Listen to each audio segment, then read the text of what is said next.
প্ল্যাটফর্মে অনেকক্ষণ দাঁড়িয়ে আছে একটি ট্রেন। নেমে গল্প করছিলেন কয়েকজন যাত্রী।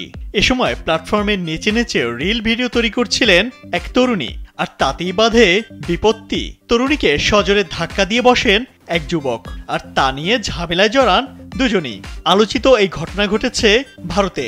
ইতোমধ্যে এই ঘটনার একটি ভিডিও সামাজিক যোগাযোগ মাধ্যমে ভাইরাল হয়েছে।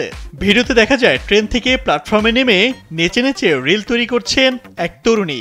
সামনে অন্য আরেকজনের সঙ্গে দাঁড়িয়ে গল্প করছিলেন এক যুবক। রিল বানাতে বানাতে তরুণী তাদের কাছে যেতেই যুবক ধাক্কা মারেন তাকে।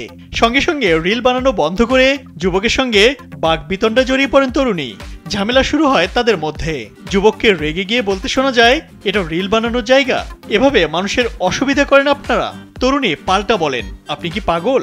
স্টেশন আপনার বাবার নয়, আপনি কোন সাহসে ধাক্কা দিলেন? এই নিয়ে তর্কাতর্কি চরমে পৌঁছলে ট্রেনের কয়েকজন যাত্রী এগিয়ে আসেন। তাদের ঘিরে ভিড় জমে যায়। অনেকে তাদের থামানোর চেষ্টা করেন। ভিডিও দেখে মিশ্র প্রতিক্রিয়া জানিয়েছেন নেটিজেনরা।